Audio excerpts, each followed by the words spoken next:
I'm ready.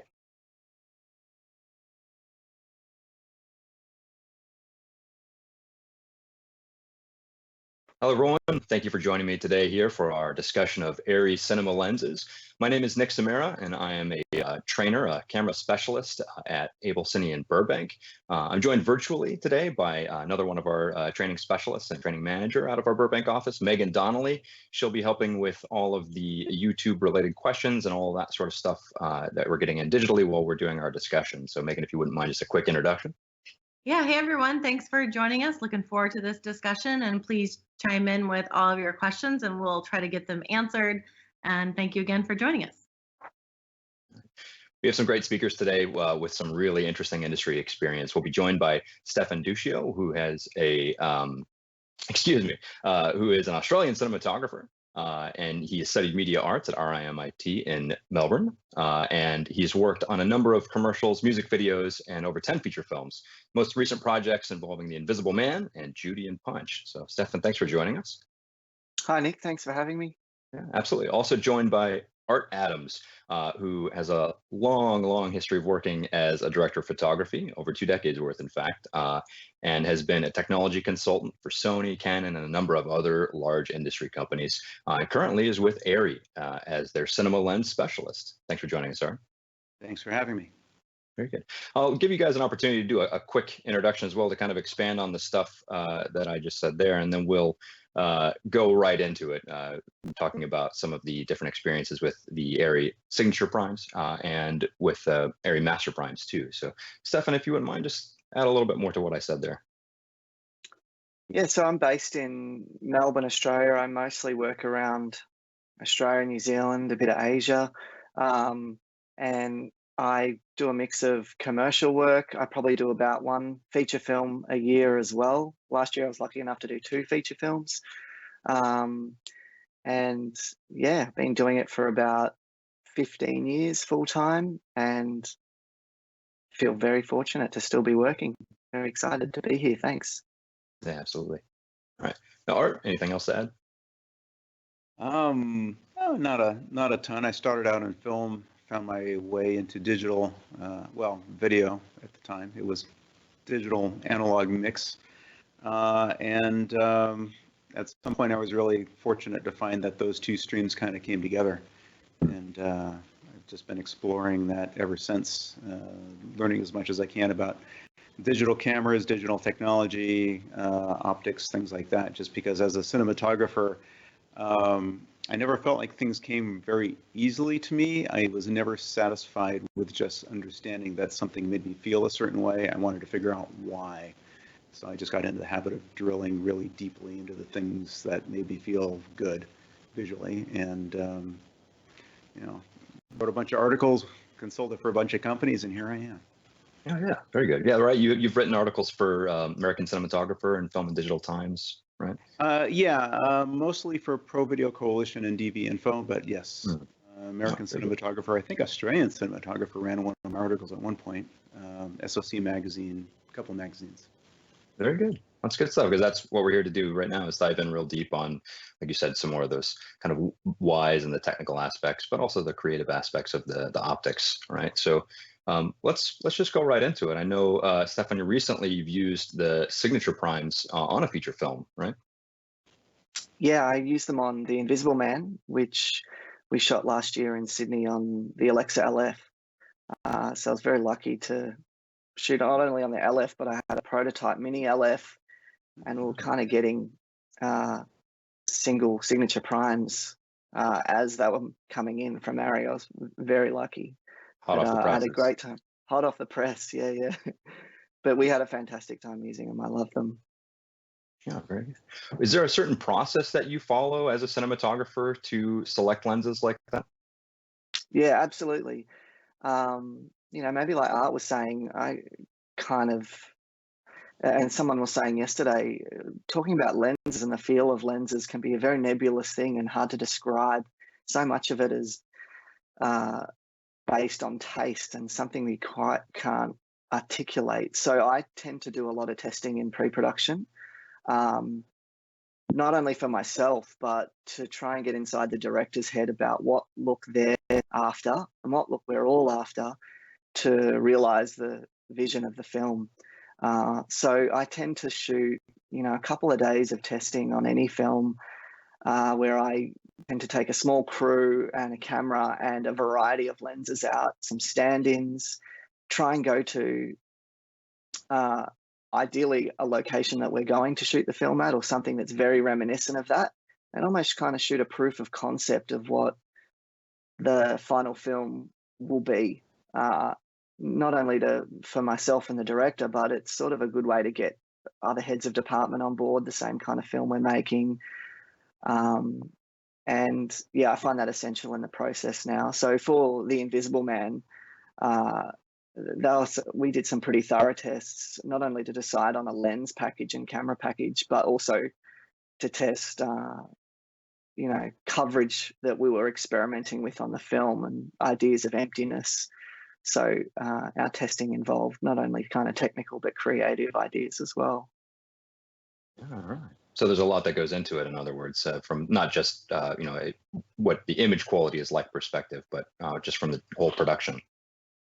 Yeah, exactly. I mean, Invisible Man was a little bit more thorough than I might normally do. The film I did previously to The Invisible Man, it was more like myself, a couple of camera assistants, a couple of stand-ins in natural light, in natural locations. Whereas The Invisible Man, it being mainly set kind of in interiors at night, I kind of needed to craft that a bit more. So I had a gripping and gaffer team involved in shaping the light a bit more, creating some more suspenseful dolly moves. And then once we had shot that on a variety of formats and lenses, we were testing ideas of whether to shoot the film in 1:8:5 or 2:3:9 aspect ratio. We were comparing anamorphic versus spherical. I'd basically take all that footage, cut and grade it in DaVinci Resolve, and then project it in a small theaterette to the director, the producer, the editor. I get, any close creative collaborators involved to say, what do we think? Like, which way should we go with this? Here's the difference of shooting in this aspect ratio versus this, or this lens package versus this. And, I try and make the film as polished as possible, because it's almost a bit of a dry run. Like, I'd rather people protest then rather than after our first couple of days of shooting the film and then saying, oh, is that the direction you wanted to take it? Right. So I'd much rather get all that out as early as possible. Ideally, I'm doing that 6-8 weeks before we start filming. Okay. Makes sense. So what you're saying is it's a collaboration even from the get-go, before you've picked out what optics and what all you'll be shooting on. Yeah, absolutely. I mean, and it's kind of very director dependent, that process too. Some directors might be a bit more trusting in what myself or another DP might put forward to them, and they might not be that they might not have the language to discuss lens texture and style or camera, the feel of something, but they know what they like and don't like. Lee Winnell, on the other hand, who was the director and writer of The Invisible Man, was very specific, and I knew I was going to need to show him a variety of options to get him on board. And I felt kind of strongly about the signature primes early on The Invisible Man, having had shot a couple of commercials on the signature primes and Alexa LF in the previous months. Mm-hmm. And, immediately when I'd read his script, it felt like a very modern contemporary thriller. And I knew I needed to embrace kind of modern technology. And I didn't kind of want any artifice of vintage kind of quality on top of that being a distraction to that urgency of that story. I knew Lee and I were both really big fans of, Denis Villeneuve's work with Roger Deakins. We're massive fans of David Fincher's work with, Jeff Cronenworth. And, they're definitely more modern looks. They're master primes. Very kind of composed, beautiful stillness to those films. And Lee felt like he'd written kind of a version of that, and I was very interested in kind of embracing the large format version of those films. Yeah, definitely a good visual company to be in for sure. What was there a particular quality about the signature primes that you found in shooting the commercials previously, or in the testing, that really kind of drew you to them for this project? Yeah, you felt like they had a beautiful naturalism to them. They felt, having had shot a lot of stills myself on, medium format and even just normal 35mm stills, I'm very familiar with that kind of larger format look and the feel that larger format lenses give an image. And the signatures felt very reminiscent of that larger format look I'm used to seeing. Um, and some modern lenses feel like they over enhance the digitalness of a sensor, for example, but the signatures definitely didn't feel like that. They still felt like they're modern yet classic and smooth. They still felt like they have a very filmic quality. The fall off of the bokeh is really beautiful. It's very immediate. So you really just hone in on the figure in the foreground. Yeah, and also the lack of lens distortion really attracted me to them. I've shot a lot of films and a lot of commercials on vintage anamorphic lenses and love them as well, but it felt like this film did not need that at all. And I also knew Lee, the director, is a very specific director, and he's very specific visually.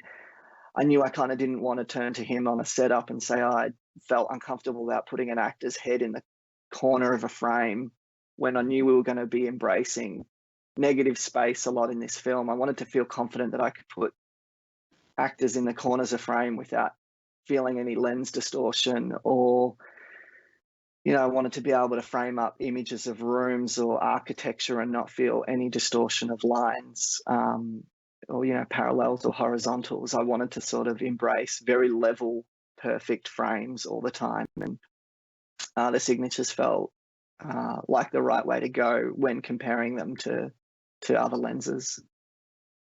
Oh, very good. Art, have you found that that's consistent with the design intention behind a lens set like the signature primes? I don't really have anything left to say. He said it all already. This is great. Well, yes, definitely the design intention. I think the engineers would say it differently, and that was part of my challenge when I started really getting into them. When I started with ARRI, was trying to figure out, how would I describe them, versus how did the engineers describe them.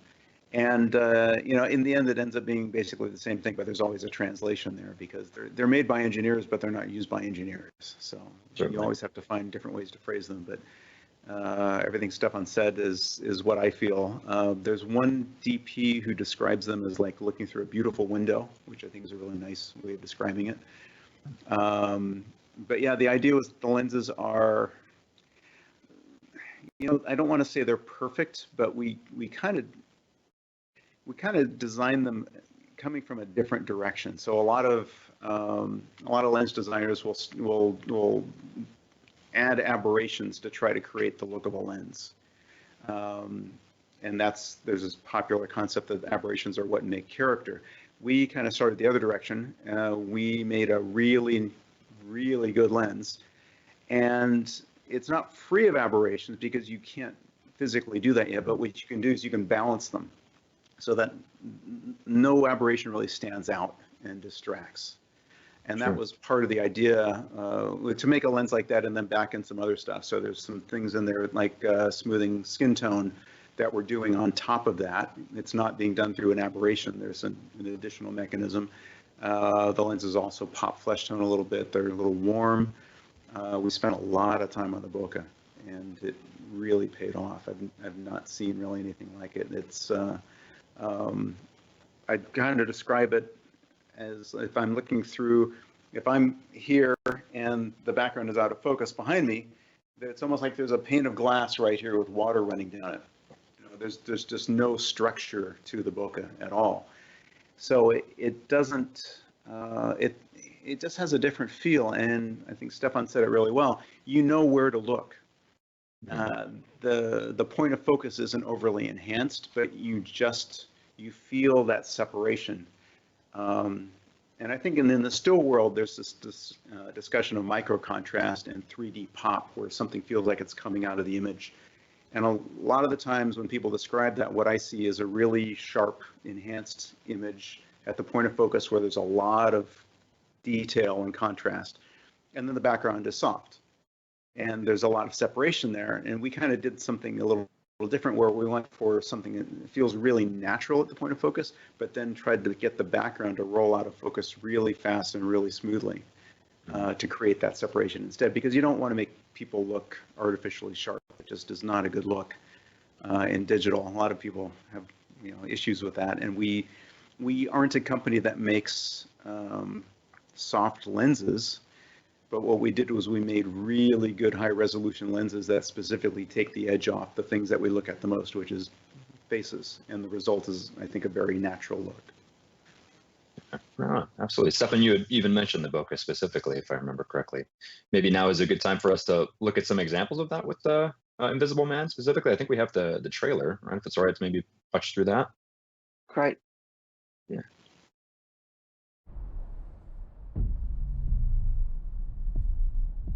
Adrian. He was a sociopath. He said that I could never leave him. He controlled how I looked and what I wore.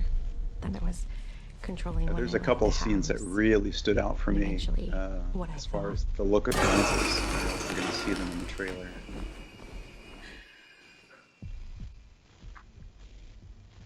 So there's a lot of low light interior work in the Invisible Man. So again, it was really important to have, being on a larger format, to have larger format lenses that were sensitive enough to be shooting, in really low light. I mean, I was probably at T2.8 for so much of the film.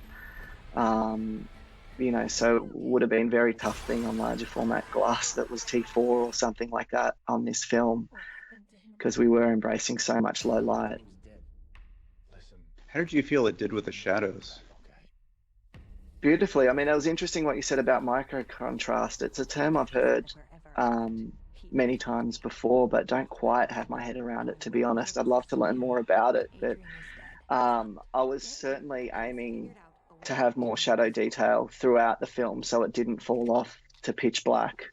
We wanted to be able to see into the shadows because it felt more like your eye naturally sees at night. Your eyes don't kind of crush things to black, I feel. You do kind of see a hazy amount of detail in blacks all the time. And that was something my amazing colorist Tom Poole at Company 3 really helped me achieve as well.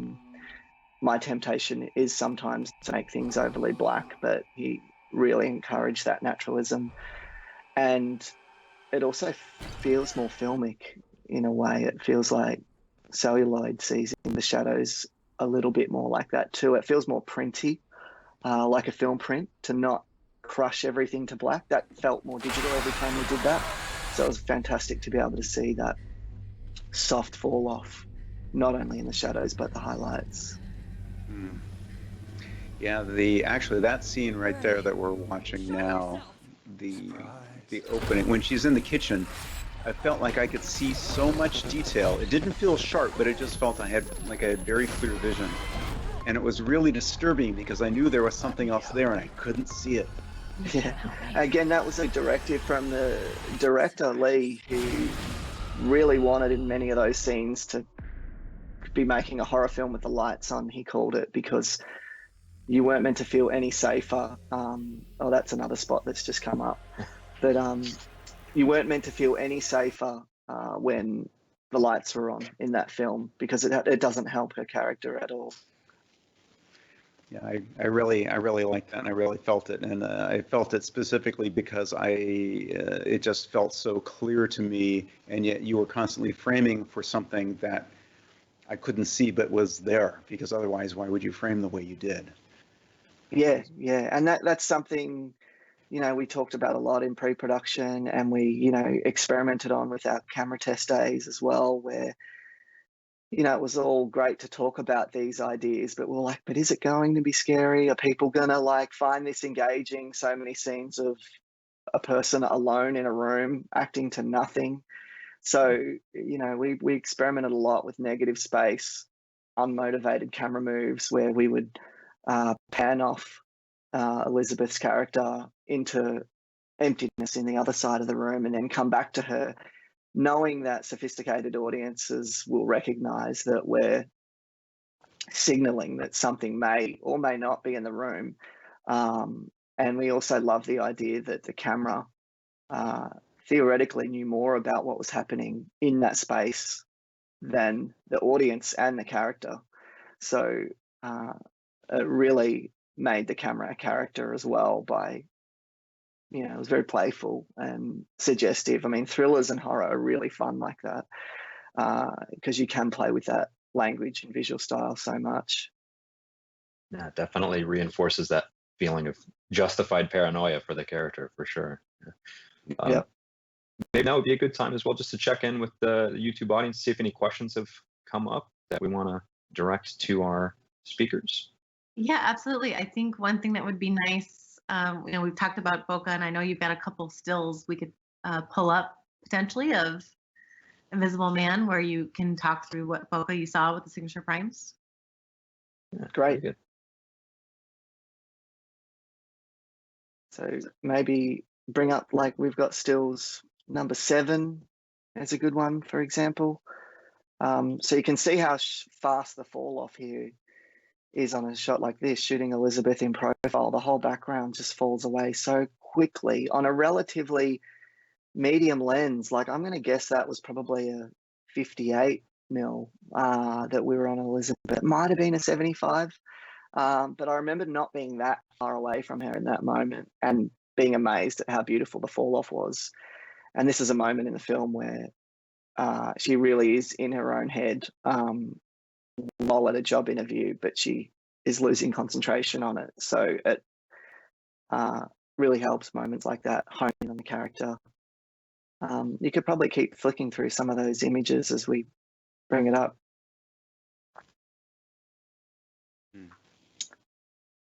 This is probably typical of the focal length we shot much of the movie on. You know, I was lucky enough to have, I think we got like a brand new 58 mil, I think, in our kit. You know, on the first week of our shoot, we had a 40, a 47, and a 58, and I kind of lived on those focal lengths for much of the film. I loved shooting on those medium lengths. You know, I love that I could shoot so much on a 47 mil, for example, and have such a wide field of view. I'm guessing a 47 mil art, you might be probably better off letting me know what the field of view of that is, but it might be more like a 40 or. Yeah, I'd say the 58 is more like a 40 in open gate. The 47 is probably more like a 35.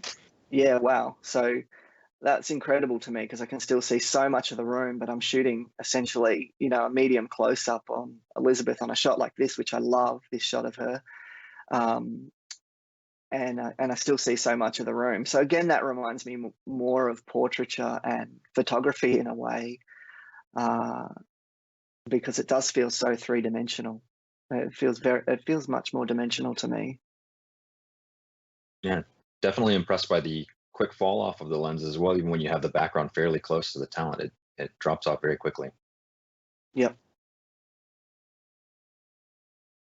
Yeah, excellent stuff for sure. We also have a few questions from the audience that have used master primes and, you know, ARRI alter primes. So I wonder if you or Art could speak to what are some differences that you notice, you know, with the signature primes in comparison to the well-known master primes and alter primes more specifically.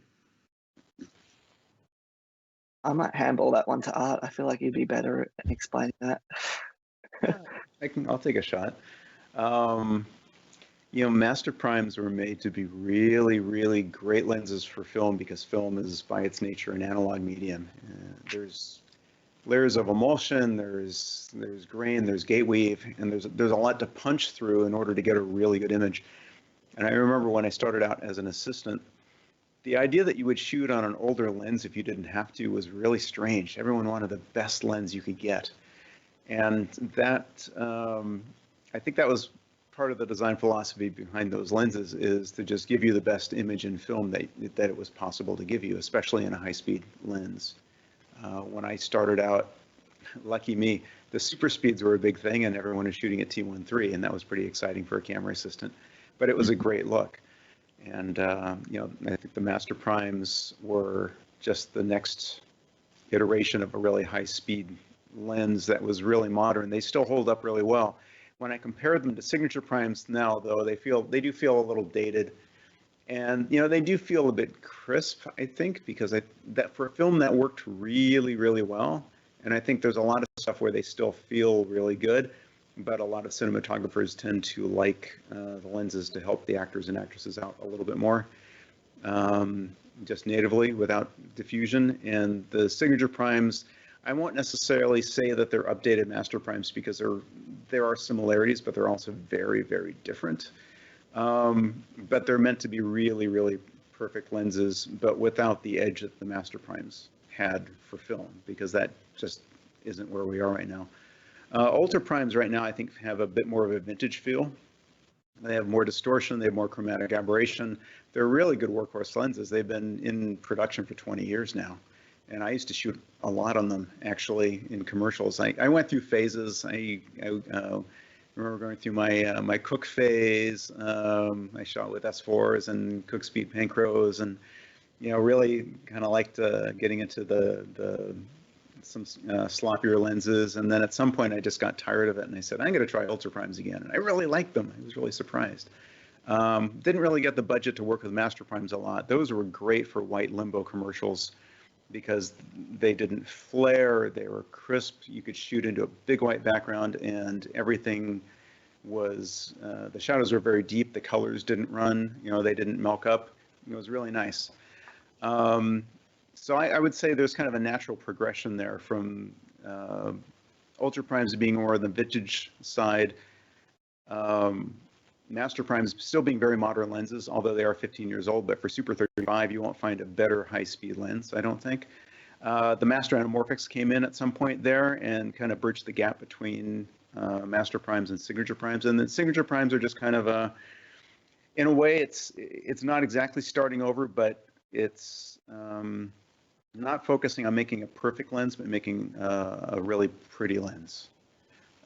And just working at kind of the high end, because I think it's not too difficult to build a lens with aberrations, but to build a lens that has a really nice balance of aberrations and then does the stuff to skin that and flares that we've worked in is not easy to do. I've been told that some of the glass in the signature primes cost more by weight than gold, and there's a reason that we use that, and that's because that's the only way we could get to where we wanted to go. Stefan, you had mentioned as well working on quite a lot of commercial projects, and I know you've done some with master primes and with the signature primes now. Can you maybe do a bit of a comparison in that regard? Yeah. Well, speaking of talking about ultra primes and master primes, it reminded me, like my second feature film I shot on ultra primes, and I think my third film I shot on master primes. And that third feature was on 35mm. So it's interesting what Art was saying about wanting more perfect lenses when you're shooting on film. It's funny. And then when digital became popular, it was like that all flipped. It was like we were looking for older lenses to soften the digital look. But I feel like as you know, filmmakers have become more used to a digital look, and it's become more part of our vocabulary, we've become more comfortable shooting on modern lenses again, especially when incredible filmmakers, like I mentioned before, like Roger Deakins, are using master primes, and Jeff Cronenworth and Emmanuel Lubezki shooting on master primes all the time. Like, I feel like that's such a tick of approval in a way that we've all moved on. All moved on in a way of that anxiety about, oh, we need to soften the digital. Like, you know, 10 years ago, it was a huge form of anxiety for filmmakers who are learning how to shoot digital after film. How do we make it look like film again? But I feel like we've evolved in a way now. We've gotten very comfortable. You know, I'm very comfortable now shooting on, you know, wide master primes on a commercial, and I love the look of that. Because people like Lubezki's made it look so good. It's like almost like freeing. You can go, oh, great. We're free to try that again. But yeah, in terms of using master primes in commercials, like I've used them on a bunch of car commercials because I love how they render vehicles and the lack of distortion in that kind of world.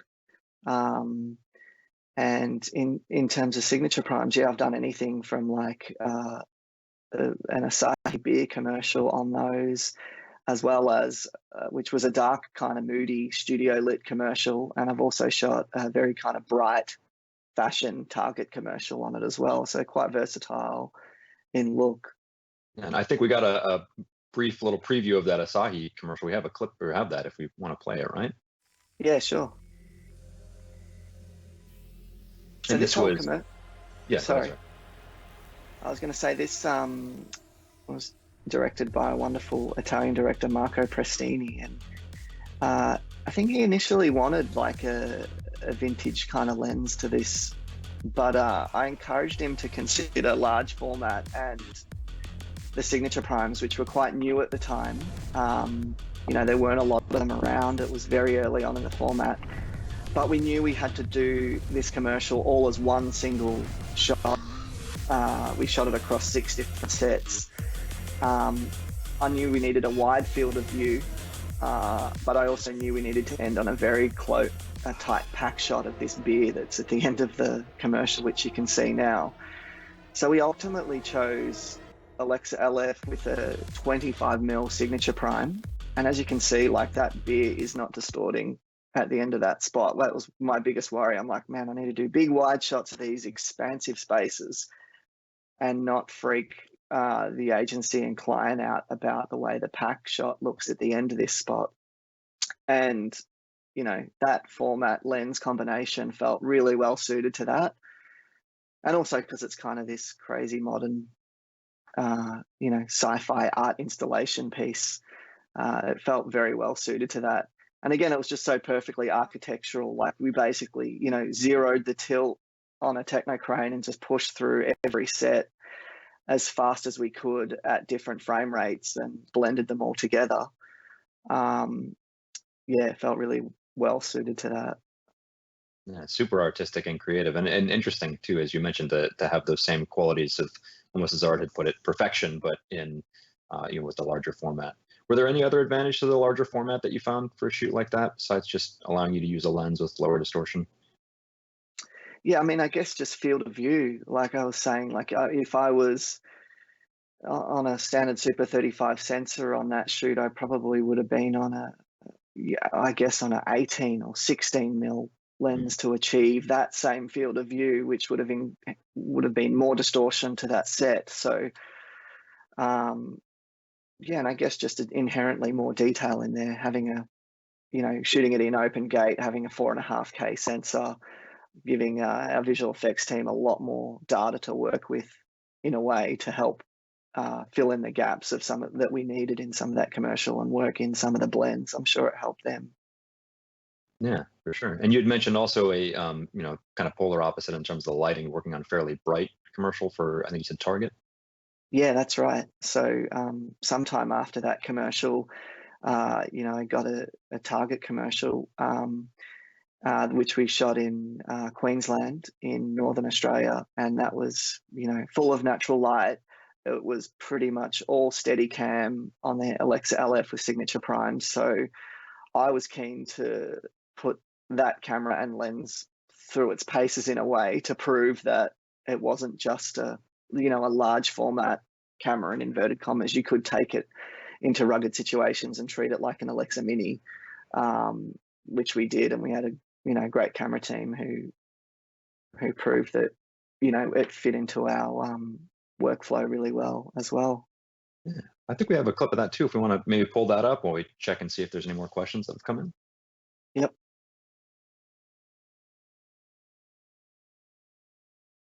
Yeah, I'll jump in while they're pulling that up. We have a couple questions. Jimmy, Lindsay, AC, and Macy also asked about this, if you found yourself wanting to use any filtration or diffusion with signature primes.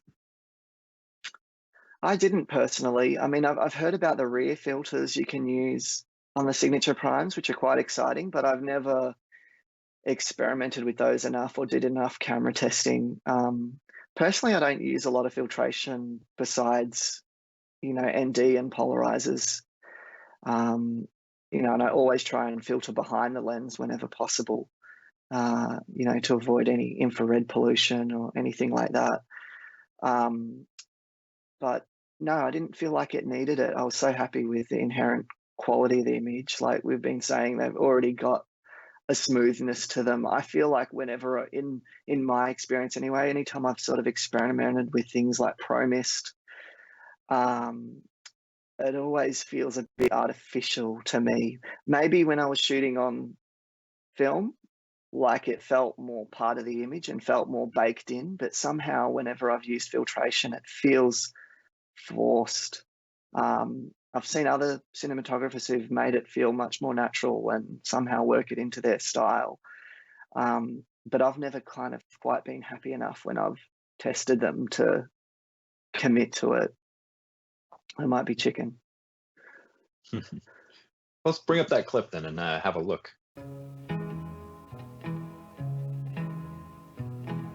And again, please feel free to comment on any of the goings on during productions and the challenges you had. You said everything was all Steadicam, right? So you can see obviously very stable moving shots. Yeah, yep, all Steadicam. We had a great Steadicam operator, Justin Besser, who's a very fit young man who was able to run around with these models throughout all this time. And yeah, I guess, again, I love the naturalism of it. The skin tones look really beautiful. I wanted a slightly more photographic look in a way, a bit more three-dimensional, larger format look. Again, I love the excuse to be able to shoot on slightly wider lenses than I normally would to see more of the world without the distortion, so I can shoot closer shots on that cast on, 32 mil or, 40 mil, yet have such a beautiful wide field of view and not be worried about distortion. Yeah, and we got a really nice preview there, especially in the very closing shot with the logo of the kind of flare characteristics of the lens, especially with the high key lighting. Can you speak some more about that? Yeah, I guess the flare characteristics are very natural and soft without kind of overpowering the image. I'm also a fan of, vintage lenses that do kind of have lots of crazy, flare characteristics that do prove unpredictable.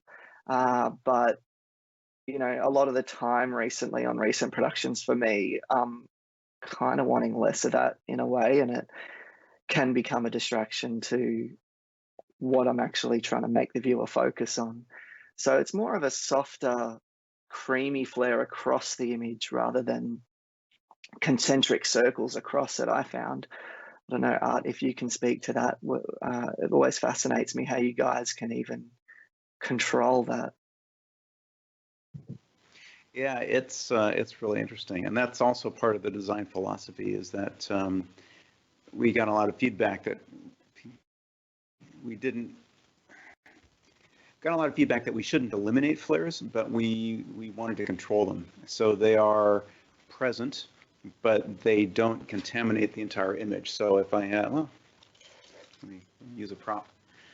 I was playing with this earlier.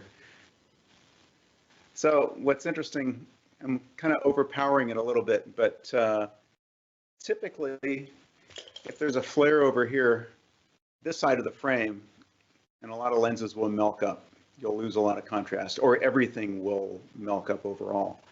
I've done shots looking into the sun where just the area around the sun will lose some contrast, but everything else in the frame stays crisp. So you don't lose your black levels, which is really interesting. We do add a little bit of a glow. Someone called it blooming. I don't know if that's accurate because it's intentional. It is a little bit of a glow around highlights, and the idea is to help them kind of roll off and be a little bit more beautiful, less harsh. I saw that in your in the attic scene in Invisible Man a couple times when she aimed the flashlight into the lens, and there was this beautiful kind of glow around the lens of the flashlight. Yeah, and yeah, it's that's almost image like it's 15 helping... if we want to bring it up. Oh, you have an image. Yeah. Brilliant. But the idea is that we don't get rid of flares, we soften them, and then we also add a little softness to highlights and just give them a little bit of a glow.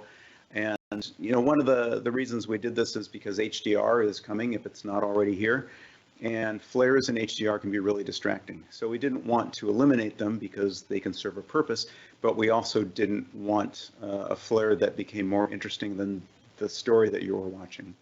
Yeah, that glow that's really beautiful. I saw that several times in that scene when she was moving the flashlight past the camera. It was really, really interesting. Yeah, she was very helpful in that scene because she was able to hit exactly the kind of marks and spots she wanted her to hit in that to get a flare that was beautiful yet didn't overpower, like you were saying. You could still see her clearly through the torchlight. It wasn't like the torchlight removed all detail in the image. And yeah, that's another great example of the car headlights. The flare's beautiful and soft, yet still can see definition around her silhouette. Yeah, it's not like you're staring into a harsh lens and you see a lot of clipping and you can see the shape of it. It's almost like it bleeds off a little bit and it just kind of softens whatever is generating the light. That's what I feel. Great. So again, that would be more filmic, yeah, if the highlight roll-off's softer. And Stefan, you had mentioned that you found the talent very helpful in that scene with moving the light around. Do you find that can be a challenge sometimes, trying to get something that can be fairly technical, like where you need to have a practical light positioned in a frame when working with talent? Yes, yeah. But Elizabeth is super professional. She can be somehow in a deeply emotional moment, yet making sure she's looking after what you need as a cinematographer or camera operator as well. So, in that scene, for example, we had, bounce boards positioned inside the attic for her to hit at specific times when, I was really inspired by what Darius Conji said about, a couple of scenes that he shot on Seven with Fincher where he gave two torches to flashlights, to Morgan Freeman and Brad Pitt, and basically said, look, if you want to be seen, hit the bounce board in that corner. If you don't want to be seen, don't hit it. And so they were able to control when they were seen and when they weren't seen. And so I've always been inspired by that idea of giving control over to the light to the actors at times. And we had some unbleached muslin in some corners of the attic as well, so there were times where Elizabeth was just in silhouette, and there were times where I'd be like, that's probably a good time to rest the torch into the unbleached muslin then, so we can see you while you're looking at the phone. And she's great. She's super professional and very technically proficient as well. She's very aware of what everyone's doing. That's awesome. That's a fantastic peek into the kind of behind the scenes stuff. That's good. And Yeah. I think going back a little bit to some of the commercial content, you had mentioned some stuff also shot with the master primes, which might be good to look at for a comparison. Maybe you said car commercial.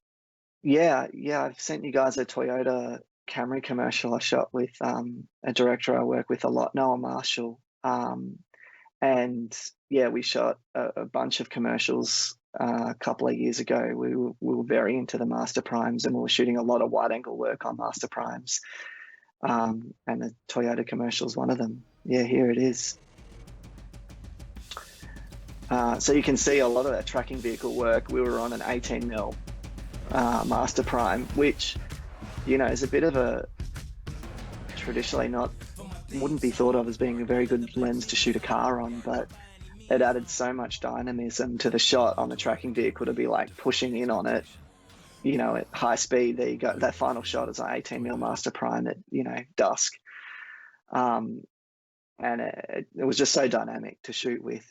We didn't shoot on any zooms either on that commercial, except for that helicopter shot. Otherwise we were always on master primes. Do you find that there was anything challenging there in terms of the sharpness, as already discussed, about maybe being a little bit too perfect in terms of working with the digital cameras there, or not so much?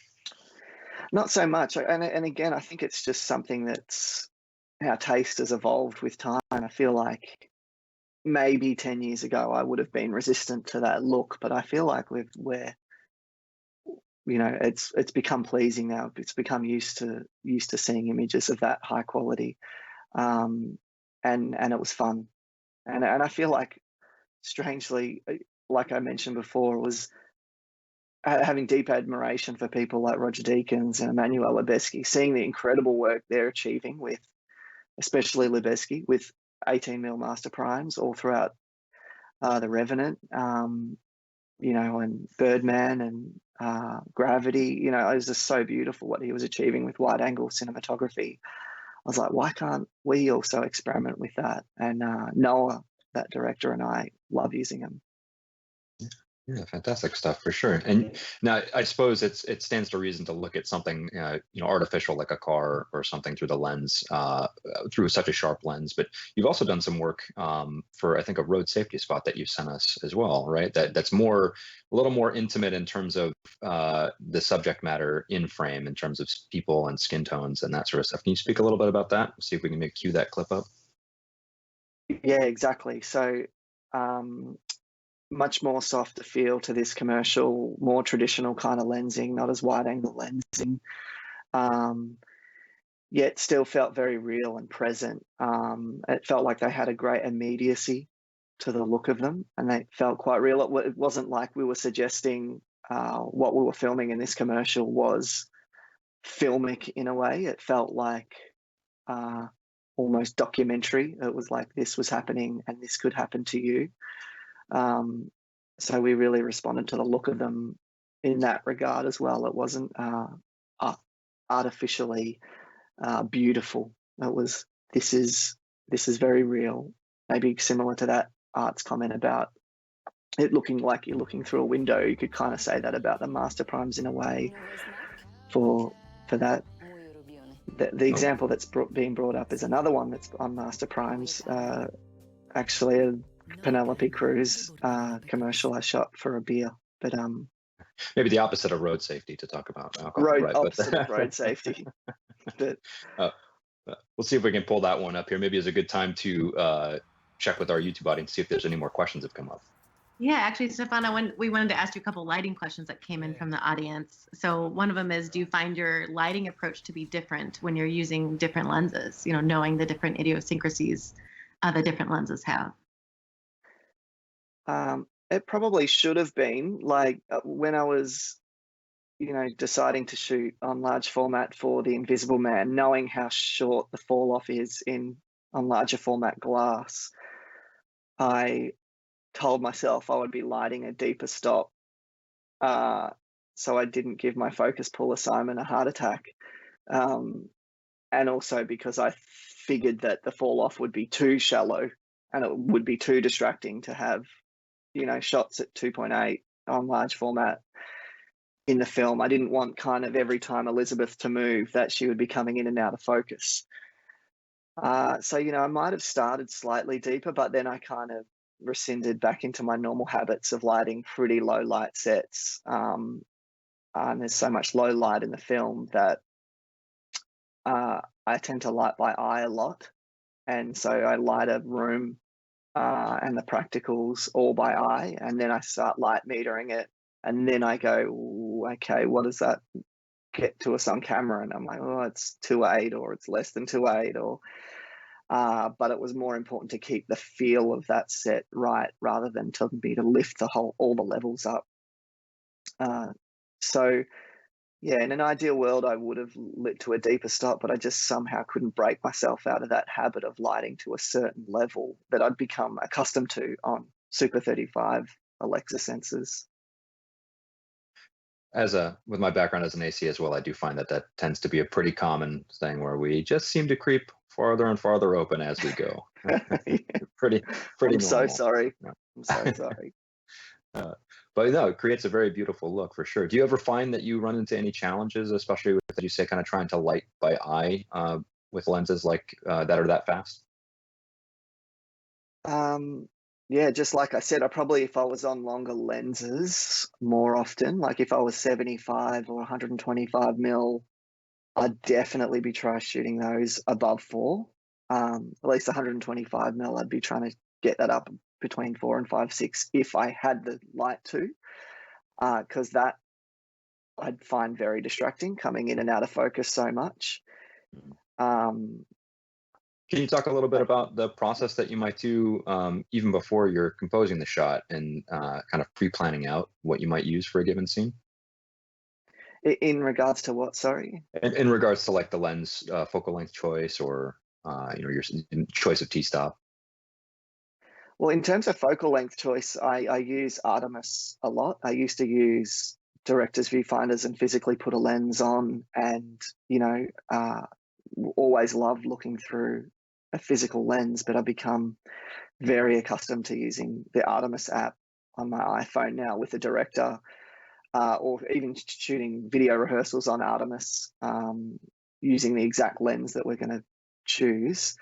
I just find it so enormously convenient and accurate. Like, I lay track to it and everything of that, and it means you and the director can sort of be looking at the exact same image, because there's probably been many times where a director's put a viewfinder up to their face and is looking somewhere slightly different than you thought they would look, but you can both kind of agree on an exact lens together within moments. And then, choosing a T-stop, I feel like it comes pretty natural, because like I was saying, I just kind of light a room by eye with the gaffer before looking at it through a lens.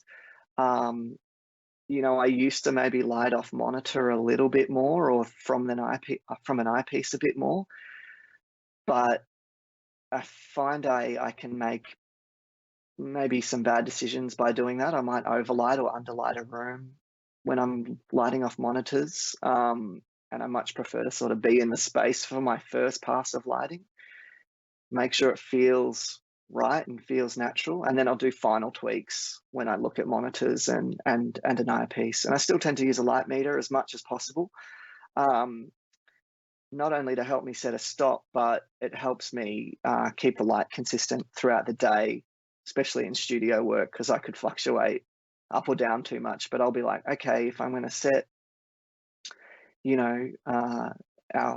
our base level at T2 or something, and I'm going to expose at T2 8.5 throughout the day, I'll make sure she's always going to be at T2 wherever she is in this room.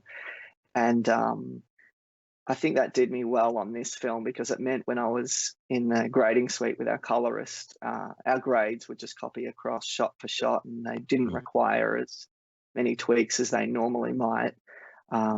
He told me anyway they were copying across pretty well. He might have been lying, but. Do you have any tips to share maybe in any of those challenging lighting setups, especially where they're kind of high contrast, or maybe even in scenes where you have to have people two very different skin tones lit at the same time? Yeah, which we did a lot with Elizabeth Moss and Aldous Hodge had two very different skin tones. So I was always trying to give him a little bit more fill than I normally would. You're probably putting a little bit more hardware in the room, because, you might be putting more diffusion on her and putting more light on him. But the sensor is so sensitive in the lower end that I didn't have huge problems with that and balancing them in the grade either. There were times where we just needed to kind of put a power window on Elizabeth and bring her down, or on Aldous and bring him slightly up, just to even the image out slightly. But it was very subtle, those things we were doing. In terms of balancing rooms out, that can be very tricky in a film like The Invisible Man, for example, because we had a lot of very long Steadicam shots that went from one end of a house to the other end of the house, and we're trying to create moody looks that feel very low light, yet you're always trying to see the actor's face. So that's a very delicate balancing act of giving detail to backgrounds when you want to create a silhouette out of a character, yet when they turn to camera, you want them to be able to turn into a light source.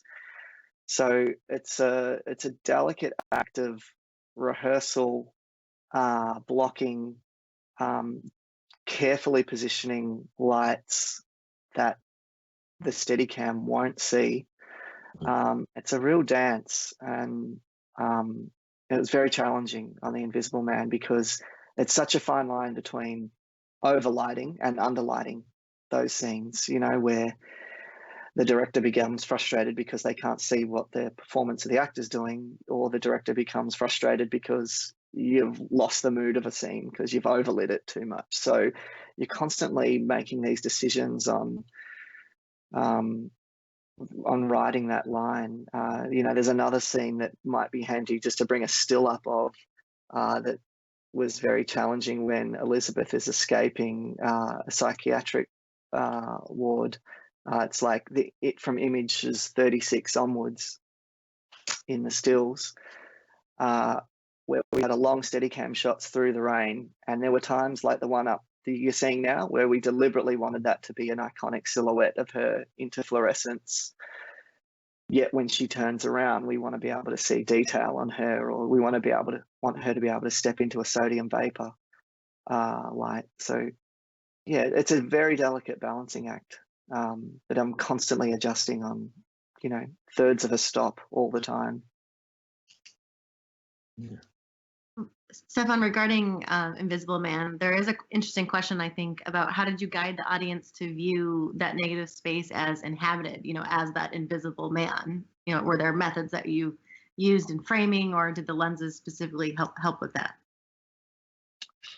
Yeah, I guess camera movement did most of the heavy lifting on that. So there is a moment in the opening scene of the film where Elizabeth is packing a bag in a kitchen frantically, and rather than remaining with her on a maybe a 25 mil, we slowly pan away from her, and the camera lands on an empty hallway and holds on an empty hallway for an uncomfortably long time. And in any other film, you'd probably be expecting someone to dart around that corner because the camera is telling you where to look.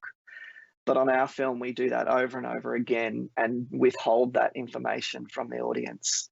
And also, we know the audience knows what they're in for. They've bought a ticket to see the Invisible Man, so they're expecting something to move or come out of the shadows.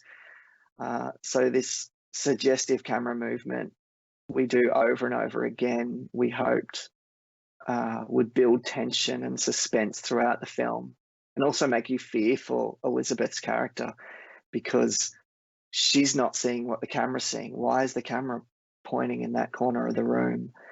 There were also times in the film where we would pull focus through Elizabeth. For example, there was a scene where she's getting interrogated in a room, and mid-dialogue, we just pull focus right through her into a corner of the room, which feels very uncomfortable to do as a camera operator as well on the day. Like, oh my God, I'm putting the actor out of focus as they're giving this amazing performance. But I felt it was a very powerful moment in that scene because it's highly signaling to the audience that the Invisible Man is in the corner. Or not, again, because much of what's exciting about Lee's script is it suggests that her mental state might not be right and that she may be imagining a lot of this stuff. So it's really fun to play with all those moves. It's good that you brought up focus again, as that was a key part of what you were talking about earlier, Art, regarding the focus fall off, especially a move as overt as a focus rack. Maybe you can speak a little bit more about how you move focus through the frame, or the intent on the signature primes when you're moving focus through the frame. Well, I think it all kind of boils down to immersion, really. The lenses are designed to last for a long time, and we see displays getting better and better. So we're heading into UHD, HDR, 4K and 8K projection. We're trying to make a lens that looks really beautiful but doesn't get in the way. And a part of that is focus breathing, and we really try to minimize that. The same way we did with master primes. I'd say these are a little bit better than master primes, actually, where when the focus racks in the mid-range focal lengths, you don't see any breathing at all. When you get to the really long and short focal lengths, you'll see a little bit, because you can't get rid of that, because to make a lens that doesn't breathe, as one set of elements goes this way, another set is going this way, and at some point you just run out of room unless you make the lenses really big, which at that point that starts introducing other problems. But in the mid-range 25 through 95, the focus breathing is really minimal. And it's really nice because I like that feeling of I'm just gently being told where to look, and there's not a big cue that the image is changing and oh, the focus must be changing as well. Instead, it's just I'm looking there. Oh, now I'm kind of just being told to look there because my eye is going to go to where things are the highest contrast and the most resolved. I just think it's a really beautiful look, and it's a really nice way to tell stories without making it all about the lens, which I think has been a trend for a while. And there's nothing wrong with that. I certainly had my my phase of doing that, but I just find in the work I was doing towards the end of my freelance career, I was trying to get the lens out of the way, and that's very much what signature primes are meant to do. And it's funny, you talk about, Stefan, you talk about these scenes, and I still remember these, like that scene where you racked through, and there was a scene shot right after that where you just focused on the corner of the room, and clearly there was supposed to be something there, and it wasn't, and you just kept doing that all the way through. And because I could see everything so clearly, it was just so disturbing because there was obviously something there I was supposed to see. And that shot at the very beginning where the camera goes away and looks down the hallway, and I'm thinking, okay, there's a jump scare coming, and then it comes back. It's like, oh, it was, you were using all that cinematic language to tell people kind of, you were, I don't know, in a way subverting it. Like the first time when she's kind of being spied on, and she's in a room, and the camera kind of goes over and just settles on a window, and the window is just dead center of the frame, and it's clear that we're supposed to be looking at the window because it's right there, but there's nothing outside the window.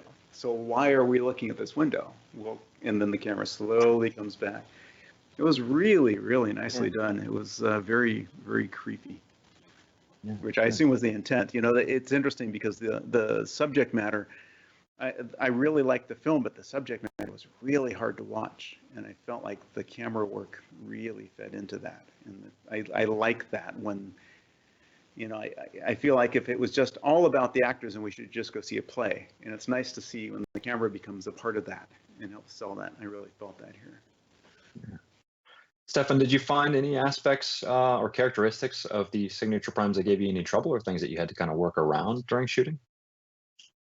Not particularly, except just like I was saying, the difficulty of being on having a shorter fall off of focus in a way on larger format. Like it's both a blessing and a curse, isn't it? Because we all love that short fall off, yet everyone needs to be in camera department on their A game, you know, to be able to hit those marks and be up for that challenge. And I was very lucky that I had a frequent collaborator, Simon Williams, who I've worked on a lot of films and commercials with, and he was up for that challenge, and he nailed it. Like they're very, you know, the larger the format, the more difficult it is to pull focus on, and in those low light situations. So that's probably the most difficult. But otherwise, I was very keen to prove to everybody that it wouldn't hold a production up technically at all. You know, it's the sort of thing that, you know, you might hear from a producer. Is it going to be harder? Is it going to be trickier? And I'm very quick to quash those. No, it's going to be fine. You know, we'll handle it. Did you ever find any difficulty in communicating with some of your collaborators in terms of, like you said, the field of view differences between Super 35 and large format imager? I know at the earlier part of the conversation, both you and Art had talked about in terms of, is this lens more like a 35, or is, you know, any trouble matching that frame of reference? Not particularly. Maybe with a director who is very used to a Super 35 sensor, that you know, might get lost in translation a little bit when you guys are talking about, oh, well, I always love shooting wide shots on a 25mm or a 35mm. But because Lee Winnell, the director, wasn't necessarily, you know, as up to fields of views as much, he accepted pretty soon what a 40mm looked like in a way, or a 32mm. So yeah, we didn't necessarily have anything lost in translation in that way. It was good. I have a quick rule of thumb, actually, for that. Please share, yeah. Yeah, if you're going from, I used to shoot a lot of commercials in 3.2K because I thought, why shoot HD? I just, 3.2, 3.4K on a Mini works great. And between that and open gate on an Alexa LF, basically just move up one standard focal length. So if a normal range is 18, 25, 35, 50, 75, 100, just go up to the next one. So 25 in 3.2K on a Mini is going to be 47 or 50 on a full-size LF. And that also works from HD to UHD. So if you're going from HD to full open gate, the math gets a little strange, but typically just multiply by about 1.4, and that'll get you in the ballpark. So like a 40 becomes a 58. Yeah, Very well, good. All right, maybe now's a good time as well just to double check and see if there's any additional questions that have filtered in. Yeah, actually, on the topic of formats, now that you've shot large format and really worked with it in different types of mediums, both features and commercials, can you see yourself going down to Super 35 or even down to, Super 16 ever? yeah, absolutely. I feel like the format should be totally driven by the script and the project. I would love to shoot something on 16mm again, or but it's totally script dependent. I feel like every film I do should look and feel totally different. I'm not the sort of DP to sort of plant a style, try and have a consistent style throughout my work. I'm much more inspired by each director and script.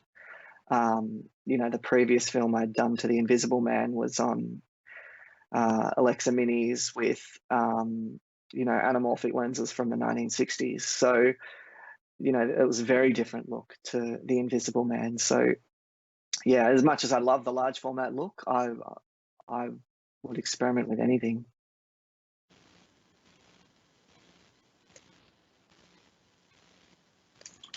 What has been the reaction of your camera assistants to the signature primes? You'd mentioned that briefly about trying not to throw them under the bus in terms of very, very wide apertures with very long focal lengths on large format, but have they generally been finding them pretty positive? Yeah. I mean, they're such consistent lenses, and they all match very well. So I'm very lucky that if any difficulties they may have had with it, they haven't communicated them to me so much. But no, we've all loved them. Very good. Megan, any other questions that have come in? Yeah, I think maybe now would be a good time to ask a couple more specific questions to Art on the ARRI signature primes. So Art, a couple people are asking if you could describe, why ARRI went with the LPL mount versus PL. Okay. Couple of things. So all the still manufacturers are going to shorter flange depths because it makes it possible to make much higher performance lenses. The closer you can move the lens to the sensor, the more work you can do, especially at the rear element as light exits the lens. You have more real estate to work with because you're, if this is the angle of view, if the lens is far away, the rear element is right there, you don't have a lot of real estate. But if you're out, if you're closer in, the sensor is out here, you have more real estate, out here than you do back here. So it's just, it makes it easier to make higher performance lenses. And also the lenses are near telecentric. And what that means is that as light exits the lens, if you, let's see, I've got a signature prime right over there I could bring over. If you look in the back of a regular film lens, so here's the lens, here's the back. You look in the back, and the aperture appears to be right here. So what that means is if the lens mount is this big and the sensor is that big, the light has to really strain when it comes out to reach the edges of the sensor because the exit pupil is so close to the back, and then the back of the lens is smaller than the sensor is.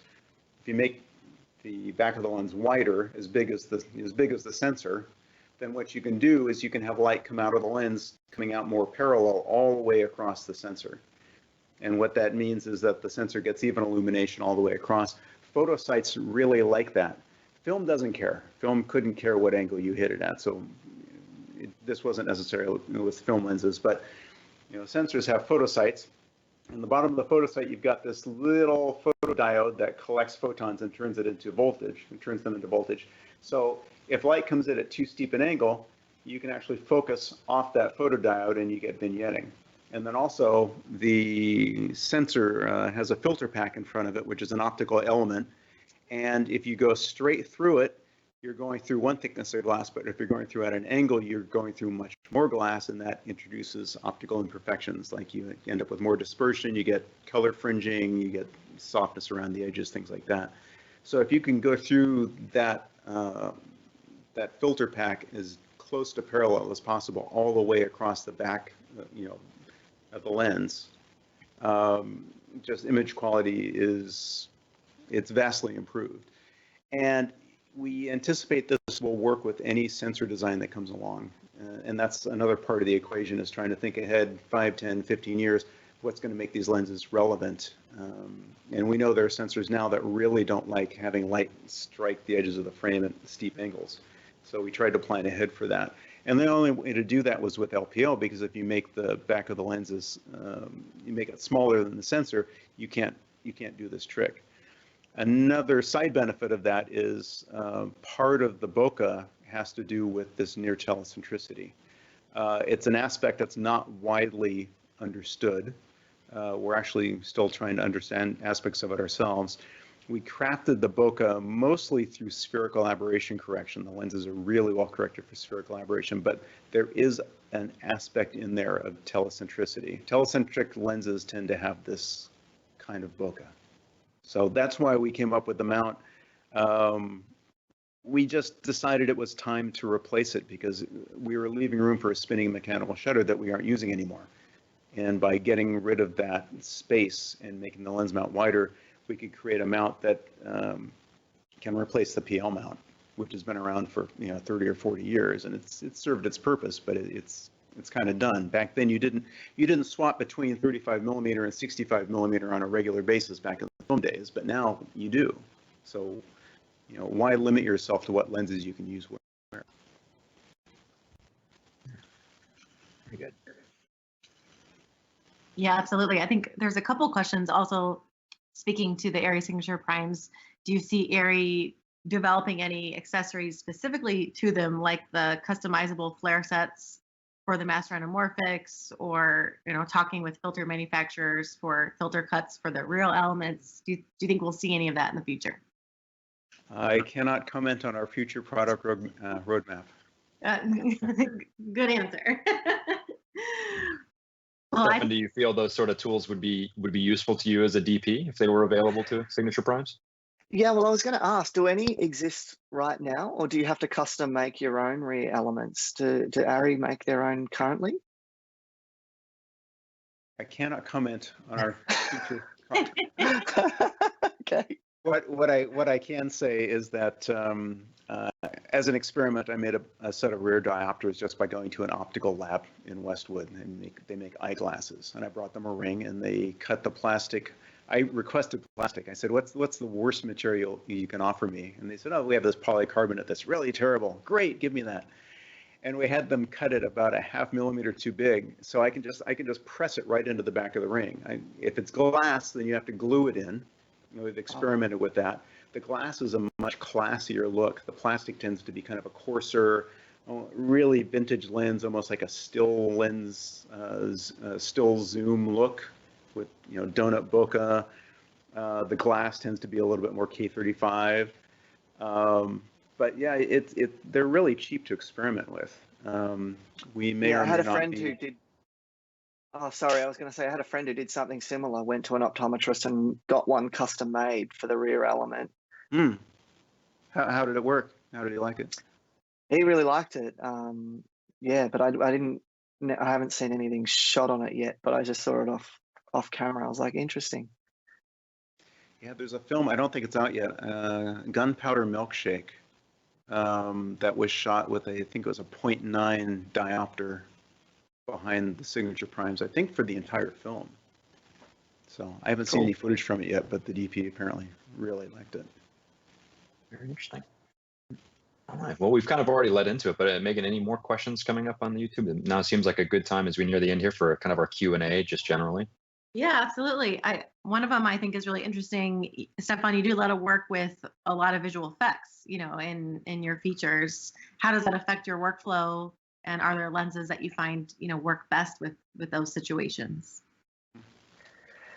Well, I guess in terms of workflow, anything that involves visual effects or stunts or anything that's of a more complex nature, I tend to encourage a lot of pre-visualization with the director in pre, and that could be anything from shooting stills, digital stills on location with some stand-ins and figuring out what the coverage might be, to shooting, video on location, just on my DSLR, cutting that together and figuring out what it is, or plain old shot list on a spreadsheet. I sort of have a variety of ways of gathering that information together and communicating it with visual effects. So I tend to be as clear as possible to leave, try not have any vagaries going into anything that might need visual effects, because it affects so many departments. And yeah, in terms of lenses for visual effects, I mean, I feel like I'll try and shoot lens grids with my camera team for any visual effects supervisor. That's usually done par for the course now. No matter what lens package or camera package I'm on, they'll get lens grids to be able to recreate the feel of those lenses with their compositing. And yeah, I mean, anecdotally, I've heard from visual effects supervisors that yes, of course, shooting on vintage glass is trickier to composite, and versus say shooting on something like signature primes, where they had a much easier job of compositing and embedding visual effects into the image more. But yeah, I mean, generally good visual effects teams are capable of both. Yeah, absolutely. And another one, and I always love these types of questions, more about, what inspires you. So I know that's a big question, but could you speak a little bit about maybe some films or pieces of art that have inspired you, throughout your career, or how you got started? Yeah, I mean, I grew up loving comics, so I wanted to be a comic book writer and artist when I grew up. So I was always just reading and writing, and reading a lot of comic books. I still love a lot of illustration and paintings and comic book artists. But, I soon moved, when I started studying at university, getting more interested in photography and film. And I'm still pretty obsessed with filmmakers that I fell in love with early on, like David Fincher and Christopher Nolan, and Emmanuel Lubezki and Rodrigo Prieto, I've loved for a very long time. I love a lot of their earlier work that was very textural and grainy and loose. I've been watching a lot of television on our forced lockdown, of course, and I'm catching up on heaps of amazing HBO television that I've been meaning to watch for a long time, like Chernobyl and Euphoria. Yeah, I've kind of neglected feature films a little bit. I've got to now push some television content aside and get back into my love of indie features. So I've got to dig deep again into that world. Mm-hmm. It does bring up an interesting question too. Also, art, with ARRI calling them the signature primes. Can you think of any, any material or any inspirational things that are shot on ARRI products, on ARRI optics, that may have contributed to, what the designers would think of as that signature look? I think it was just talking to a lot of people and getting feedback, and also just having a really good understanding of what film is about, because we made film scanners for forever, and that's a lot of what informs the ARRI Alexa camera look, is reproducing the look of a subtractive color process digitally. And I think there's just a real awareness of what cinematographers found aesthetically pleasing in that medium. And just also talking to people, the master primes worked great for film when you had that film color science and that film response and that film softness. But then in digital, maybe there was this phase where people thought they were too clean. Although, Stefan is mentioning all these great filmmakers who make these beautiful images that nobody's ever really complained about feeling too harsh. So it's I guess it's, everyone has a different way of using lenses and lighting, so maybe it works better with some, or for some tastes than others. I'm not sure, but I think the feedback was, master primes are made to be dead on neutral. All the color was going to be done in the, in the film. Signature primes, there's a little pop for flesh tone, because there's a lot of talk about if you're going to have really high performance lenses, you just have to make sure people look good. So there's a little amber pop in there to a warm flesh tone. The color in general is very accurate, but there's that little extra something there. And then the skin texture, and then the bokeh, and just trying to find interesting ways to build depth and a look that's just aesthetically pleasing into optics that are going to sit in front of very, very, very clean sensors, and recognizing that ARRI isn't really a company that makes lenses with aberrations, but at the same time we have to respond to what our customers want. And in the end, it all ended up being about the faces, recognizing the immersiveness of upcoming display technologies, and just helping cinematographers kind of gently direct attention without drawing attention necessarily to the glass they were shooting through. Very good. What about All right. once you're like in the thick of shooting? Some people are asking questions like, how do you find balance between career and life? Obviously once we're back to shooting. Any tips on that? Yeah, it's like a never-ending balance, isn't it? It's tricky. I've got a young family. I've got 2 little kids, 5 and 3-year-olds. So I, when it was just me and my partner Sarah, we still made kind of decisions together on what film I should do. In a way, I'd run things by her, but now it's taken on an even greater significance. Should I go away to another country for 6 months and shoot a film, or so they have a lot more weight, all those decisions. It's tricky. I just feel like open communication, making sure even more that the project you're about to become a part of is something that you're passionate about, and that you think you can get up every morning and be passionate about, and will be bleeding to make. There's nothing worse than being away from family and working on something that you don't believe in. I would never want to be in that situation. So I'm still constantly trying to hunt down projects that I believe in, and I'm passionate about the director and the script.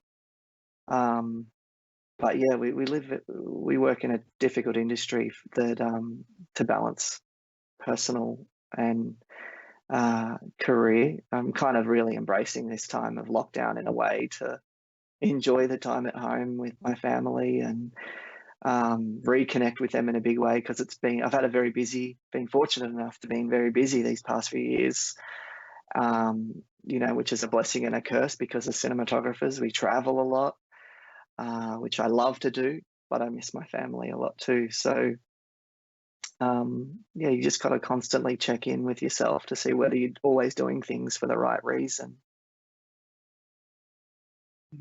Oh, nice. Thank you. Yeah, How are we doing?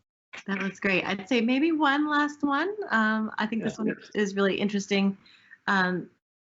Speaking to, how do you build relationships with directors? Do you find yourself collaborating with the same people, or if you are working with a new director, how's that collaboration? Yeah, I mean, most of the films that I've done have been with directors that I've worked with for the first time. Lee Winnell, who I did The Invisible Man with, I'd done Upgrade with beforehand. So he's my first sort of second time, which obviously helps, get off the ground running in a lot quicker way. But yeah, building relationships with directors. I mean, it's probably been said many times before that a director DP relationship can be like a marriage. Often when you sign on to a film, you spend way more time with the director than you do with your own partner. You go away with them, you're in hotel rooms with them, you're eating every meal with them, you're in the car with them constantly. So you can become very attached to them, and it's very important to try and make that relationship harmonious. So you become this conduit for them to the crew in a way. I try and spend as much time with them in pre-production as possible to get in their heads so that once we're in the high pressure environment of being on set, you know, you've kind of had all those arguments. You've hashed everything out as much as you can, and yeah, I mean, it's a very important relationship to me on every job. That's why I was saying earlier that, you know, when you're deciding to come on a project, you've got to make sure you get along personally in a way with the director as well, and you feel like there's some simpatico. You know, you might share similar values or tastes in art or film. Yeah, it's a very complex relationship, but I love it. It constantly surprises me. You know, I've worked with first-time directors. It's their first time shooting a feature. I've worked with directors who've done it many times before, but each time is equally challenging, and each time almost feels like you're doing it for the first time. I feel like that's why I love being in the film industry, because it can feel like, you know, that's why you see people, cinematographers shooting into their 70s and 80s, because it just must be constantly rewarding and challenging and entertaining, and that I can't imagine ever being tired of it. Like, it just feels infinitely variable. Very good. Stefan, do you have any kind of closing thoughts or words of wisdom, especially for people who are watching who may have just started out in this crazy industry in these crazy times? Well, I guess in the crazy time we're in now, I guess bunker down and reconnect with what you find inspiring and creative. You know, I'm trying to get back to a lot of the films that first inspired me, getting back to a lot of the books that first inspired me. And then when you can start getting back into production again, remind yourself why you're here and why you love this industry and why you love doing it. Like, as much as possible. I know we all need to earn a paycheck. Become part of projects that you're passionate about, and become attached to projects that are meaningful and powerful. Very solid advice. Art, you have any interesting things that we should be keeping an eye out from ARRI, or anything they want to really bring to our attention? You know, we've got a new camera coming out next year that looks pretty cool. So there's that, and yeah, we've got some surprises coming up. Okay. Well, I suppose we'll in the keep next few months we'll be talking more about it. Excellent. I'm sure all of us, and especially me and Stefan, will be watching very intently for sure. Well, thank you both for joining us and for sharing your inspiring experience and for your insight. And thank all of you, our viewers, for joining us too. We hope you'll join us for more events like this. You can always get lots of information at ablecine.com. We also do our virtual classes too. So if you want to get more insight direct from industry professionals like Stefan and our good vendor partners like over at ARRI, where Art joins us from, then please come check out the rest of these. Thanks. Thank Thanks you. again.